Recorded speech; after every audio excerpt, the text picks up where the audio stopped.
Place à la lecture dans Il était une fois un livre. Voir la mer, donc il s'est fait nommer en Bretagne, il était l'instituteur de ça. Avec Nathalie Ramage sur Fréquence 8. Nous sommes de retour sur les ondes de Fréquence 8. Donc cette semaine, j'ai le plaisir de recevoir Alain Oregan, peintre, pour nous parler de son activité artistique sous toutes ses facettes. Donc bonjour Alain. Bonjour.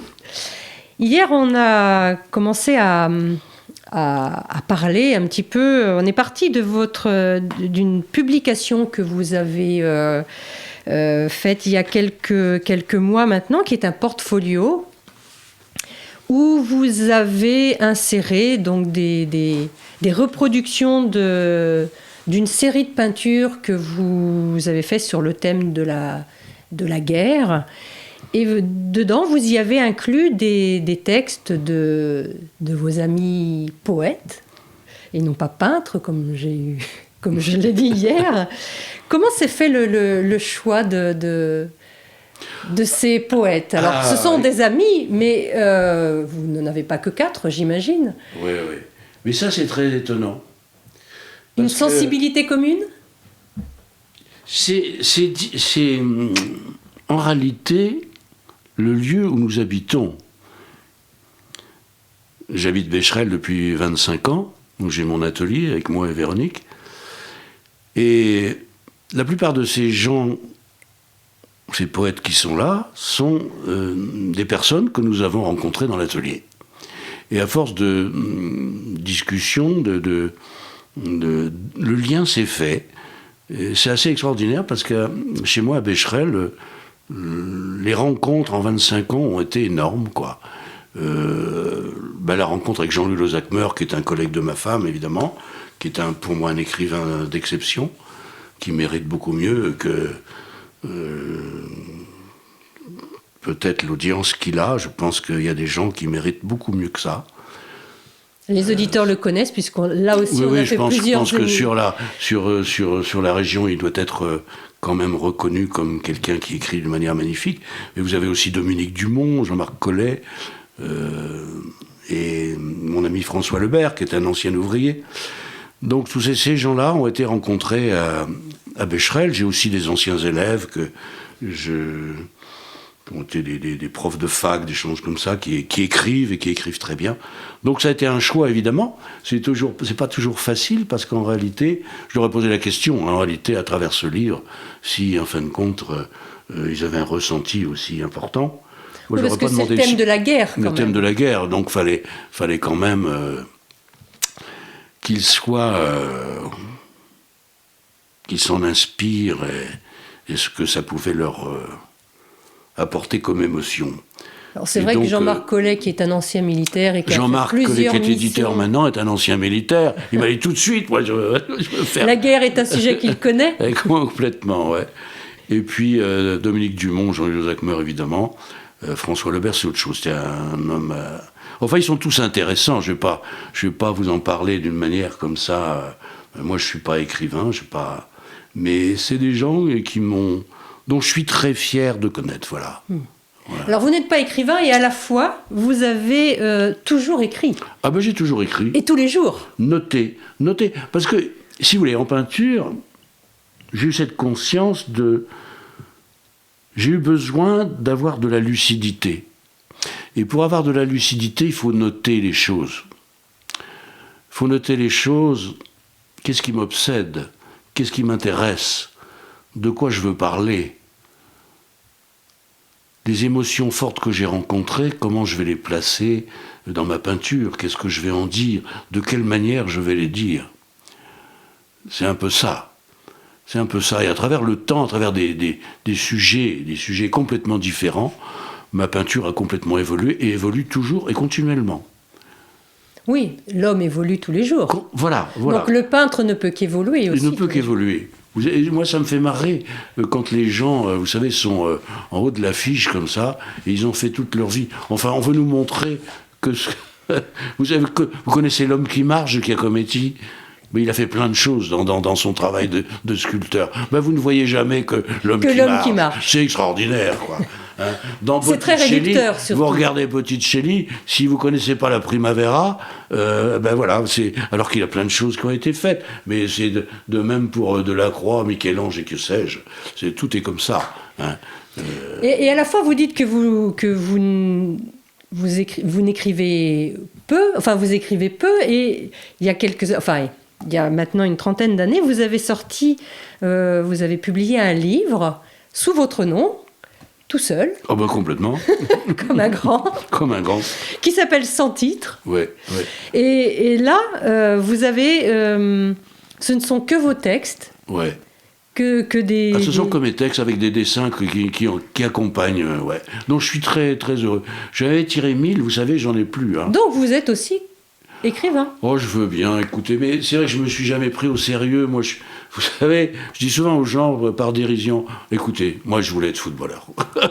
Alors justement, en parlant de football, c'est dans ce livre où on retrouve des dessins de footballeurs, des textes aussi, qui font référence à cette passion du football et à votre ancienne carrière de footballeur professionnel.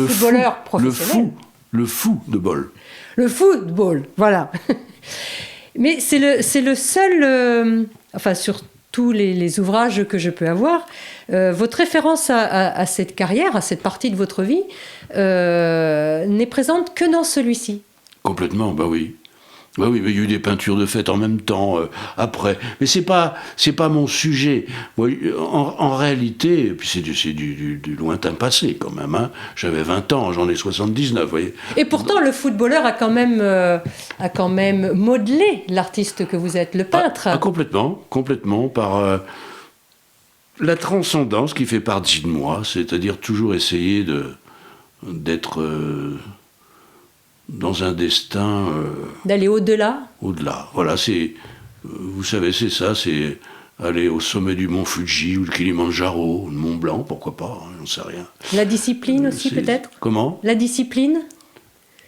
La discipline du sportif de haut niveau ? La discipline du sportif est en moi, dans le peintre.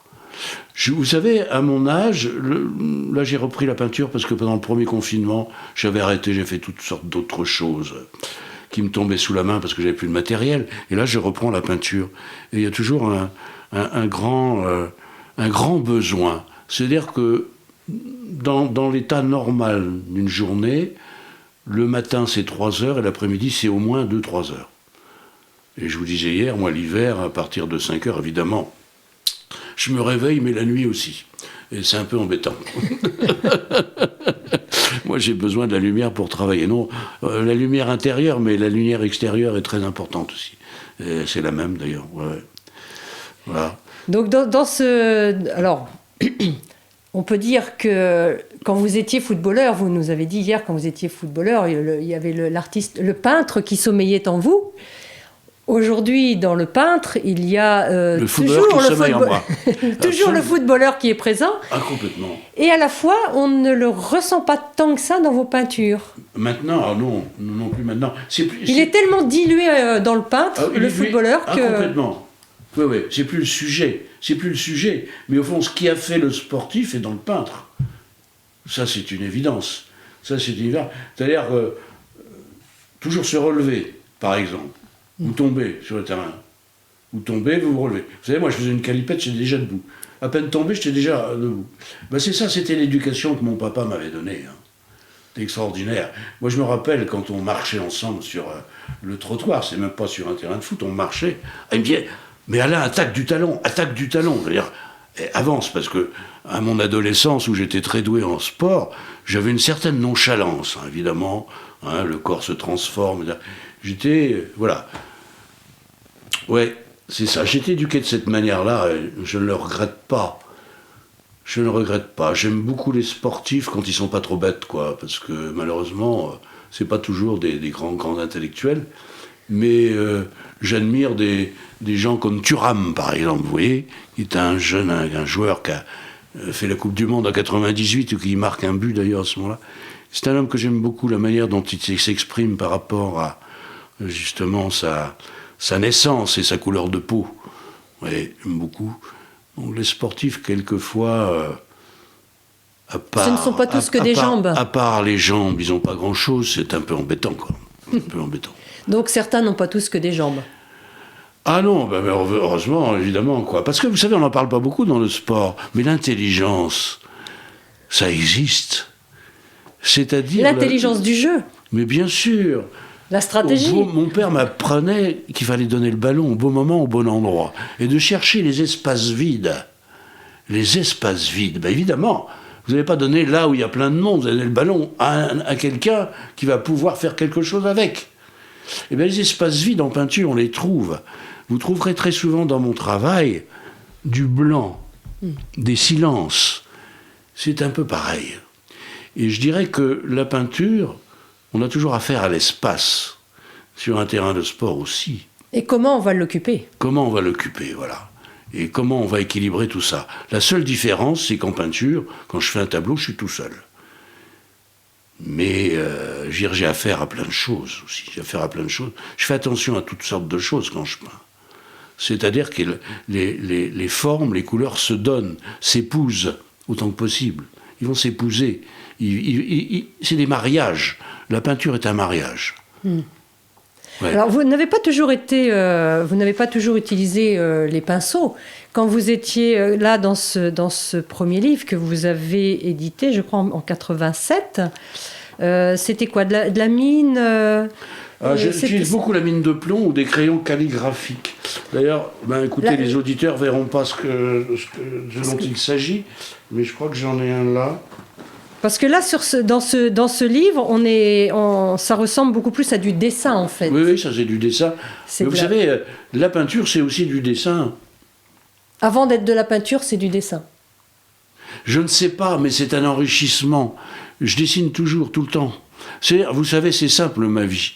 C'est tout simple. Je vais vous expliquer un peu ce que je suis, ce que je fais dans ma journée. Où je peins, où j'écris, où je dessine. J'écoute de la musique, je caresse mon chien, je regarde les yeux de ma femme et de mes enfants.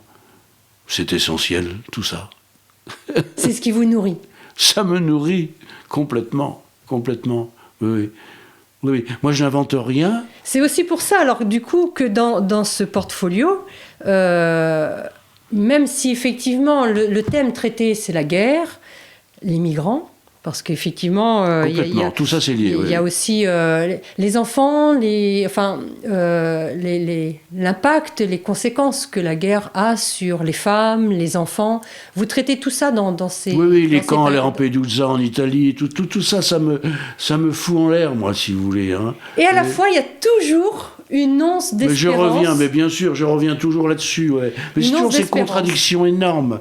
Mais parce que, comme disait cet homme dont vous me parliez tout à l'heure, il y a le jour et la nuit. On n'est que ça tout le temps. On ne vit que le jour et que la nuit tout le temps. Et moi, je préfère le jour, c'est vrai. Et pourtant, vous avez aussi besoin de la nuit. Pour dormir. Pour récupérer. Et voilà, il y a toujours... on sent l'homme, vous le dites, que vous n'êtes pas morbide, même si vous avez vous avez fait cette série de peintures sur le thème de la guerre, de la violence en tout genre. Vous avez toujours instillé dans chaque toile une once d'espérance. Ah, complètement. Par une colombe, par une oie blanche. Des fois, elles sont toutes petites, mais... elles sont là. Vous savez, on en revient à ce que l'on disait tout à l'heure. J'ai une croyance. Je crois. Je crois. Vous croyez en la vie. Vous aimez la vie. Je crois en la vie déjà. J'aime la vie, quoi. De toute façon. Donc, je suis toujours en train de faire des calipettes, vous savez. C'est ça. Hein. J'ai besoin à travers le drame qu'on vit, de rééquilibrer les choses. Je suis dans un déséquilibre équilibrant. Et à la fois, je pense que pour que la lumière existe, c'est aussi, il lui faut de l'ombre. En peinture, on sait ça. Si vous voulez que la lumière existe, faites des ombres. L'un ne peut pas exister sans l'autre, comme le jour et la nuit. On ne verra pas la lumière s'il n'y a que de la lumière. Je dirais même que la lumière, quand elle est trop forte, on n'y voit plus rien. Exactement. Elle aveugle. Elle aveugle, voilà. Donc il faut de l'ombre. On peut se brûler. Vous avez vu les abeilles, quelquefois, les guêpes sur les lampadaires. Hein, elles viennent sur la lumière et puis elles se brûlent. Voilà. Hein, c'est un peu comme Icare dans la mythologie. Hein. Donc il faut aussi de l'ombre parce que sinon on ne verrait plus la lumière. Mais Quoi. complètement, ouais. Complètement. Alors effectivement, ça c'est un travail que vous avez fait de noir et de blanc. Mais vous avez eu il y a un petit peu plus, c'est un petit peu plus ancien. Je crois que c'est en 2014.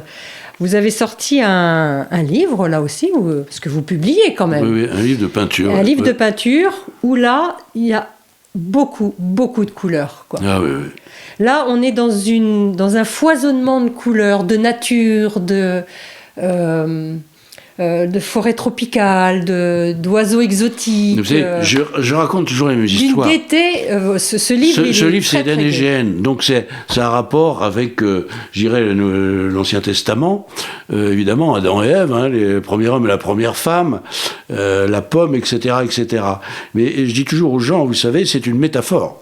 Nous sommes tous, Adam et Ève, confrontés au choix que nous allons faire pour la planète.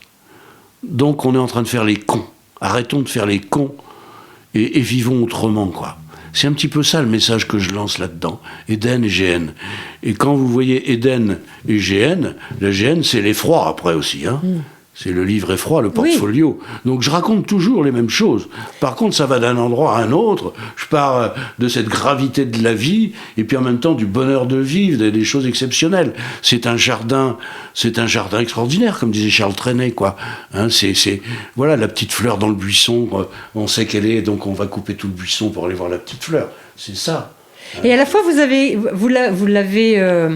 Ce livre est intitulé Éden et Géhenne, et quand on le feuillette, je trouve qu'on y trouve plus d'Éden que de Géhenne. Bien sûr. Alors que dans Effroi, on est vraiment là, on est plongé dans la guerre, on est plongé dans la Géhenne. Là, d'un seul coup, dans la Géhenne, voilà.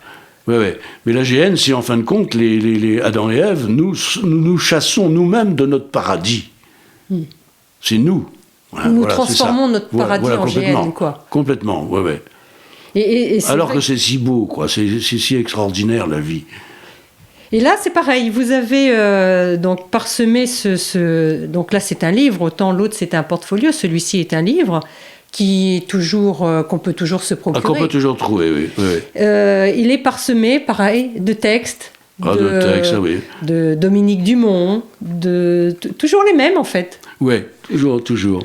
C'est. Surtout ça fait des années que nous nous rencontrons, si vous voulez, hein, et on se réunit très souvent l'été. C'est principalement Dominique Dumont. C'est un homme extraordinaire que j'ai rencontré il y a une vingtaine d'années, qui était un acheteur, avec qui on a communiqué d'une manière extraordinaire. Et c'est un homme qui écrit, qui fait de la musique. Il fait aussi quelques peintures, je crois. C'est un homme passionné qui est un grand philosophe, qui est un énorme personnage pour moi. Dominique, c'est vraiment une rencontre absolument exceptionnelle. Je l'appelle mon frère parce que je ne connais personne qui en réalité a parlé de mon travail de la manière dont il en parle. Donc ça, c'est... Et avec une justesse dans les mots qu'il utilise pour nommer ce que je fais. Écoutez, c'est absolument... Il envoie quelquefois des choses sur ses réseaux sociaux dont je ne m'occupe pas d'ailleurs. Mais c'est fabuleux, quoi. C'est fabuleux. Pour moi, c'est... Je suis un petit bonhomme, moi, vous savez. Je suis un petit garçon de boucher. Et la rencontre de ces gens-là m'ont complètement bouleversé. C'est bouleversant pour moi. Parce que c'est fabuleux, ça, cette notion de rencontre qui crée autant de liens. Mais quand vous rentrez dans un musée, c'est un peu la même chose. Je me souviens d'une expo sur Nicolas Poussin, ce peintre français. Alors, je crois que c'est le 17e, excusez-moi, mais je crois que c'est le 17e, ouais. Dans une exposition à Paris que j'avais vue avec mon épouse. On est rentré dans le musée, on a commencé à regarder les toiles, et ça me rappelle une autre exposition, et on s'est mis à avoir les larmes aux yeux. On est sorti, on est revenu. Et à des années de différence, des gens qui ont vécu il y a 200, 300 ans, vous retrouvez la nature, vous retrouvez l'âme de quelqu'un qu'il y a quelque chose qui est en vous aussi. Et on se dit qu'on est moins seul. On se dit que la manière dont on sent les choses, en réalité, il y en a d'autres qui le ressentent. Et qu'est-ce que ça fait du bien?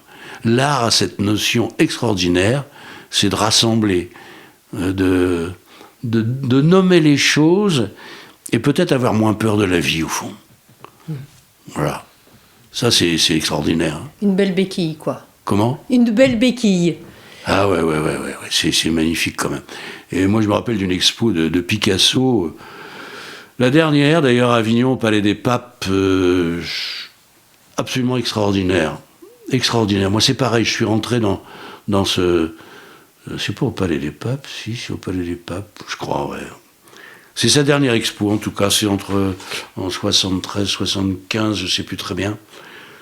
Et là, c'est pareil, je suis rentré dans cette salle immense, avec des tableaux immenses de Picasso, des grandes toiles de la fin de sa vie, et je respirais plus. Je ne respirais plus, je suis redescendu, respiré un peu plus bas, j'ai attendu quelque temps, et puis je suis remonté, j'ai vu l'expo quand même. Mais ce que je veux dire, c'est que la peinture, vous allez la voir un jour, elle va vous apporter quelque chose d'absolument exceptionnel, parce que vous vivez aussi ces moments-là d'une certaine manière, je veux dire. Vous allez revenir un autre jour, dans un autre comportement, d'autres émotions, d'autres moments que vous vivez. Vous n'allez pas voir la peinture de la même manière, alors qu'il s'agit de la même. C'est très étonnant. Ce que je veux dire, c'est que je vivais des choses à ce moment-là, aussi, qui étaient un peu dramatiques, et que l'œuvre de Picasso, le rencontrant, m'a bouleversé, quoi. Complètement bouleversé.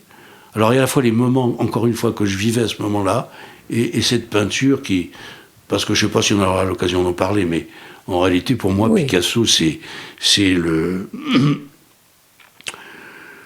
plus grand peintre du XXe siècle, et peut-être encore pour beaucoup de temps.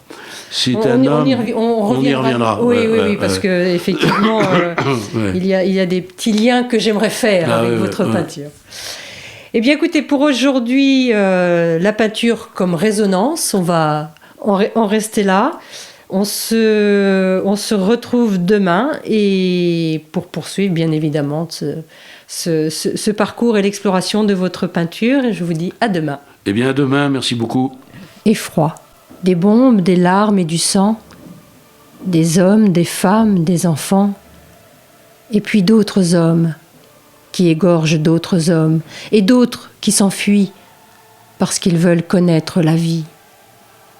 Des hommes, des femmes, des enfants vont quitter l'endroit où ils sont nés, leur maison, leur paysage, leur pays, pour survivre aux forces de la haine. Traverser des déserts, soulever des barbelés, prendre la mer pour échapper aux bombes, aux larmes et au sang qui coule. Je ne sais que faire, déchirer le silence avec des mots. Ici, on condamne celui qui vient en aide. Là-bas, les bombes, les larmes et le sang. Aujourd'hui encore, le lundi 27 février 2017, on raconte à la radio que des civils qui tentaient de quitter Mossoul, tenus par des islamistes, se sont dirigés à découvert en direction du sud, au-devant des forces libératrices. Ils se sont fait bombarder par les islamistes. On parle de 200 morts, au moins. Les civils servent de boucliers humains, et ça fait 6 ans que ça dure. Ce sont toujours ceux qui ne possèdent rien qui perdent tout. Le sang des innocents coule au ruisseau. L'homme, prédateur à la sauvagerie inouïe, ce serait presque inconvenant de rappeler qu'il y a déjà longtemps, trop longtemps peut-être, des hommes se sont levés, se sont réunis pour définir un droit imprescriptible pour chaque être humain, pour éclairer le monde. Sur ce grand mur de silence, j'écris ton nom. Liberté, égalité, fraternité. Je suis les cendres du monde et le feu qui met le feu. Kathleen Reine. Dans la jungle de l'humanité, chaque nuit un homme crie. Il hurle le nom de ses parents qui sont disparus en tentant de fuir des massacres organisés. Comment faire pour briser la chaîne des bombes, des larmes et du sang? Que peut-on retenir de ces voix et de ces cris qui s'échappent de ces corps sans tête? Au cœur de la nuit la plus profonde, une étoile continue de briller. Fuir la haine, laisser place à l'ardu désir de vivre et reprendre la route malgré la faim, la peur, la soif, même si le cœur tremble devant la fureur des assassins. Vivre, c'est briser le mur du silence que la mort veut imposer. François Lebert. Place à la lecture dans Il était une fois un livre. Voir la mer, donc il s'est fait nommer en Bretagne, il était l'instituteur de ça. Avec Nathalie Ramage sur Fréquence 8.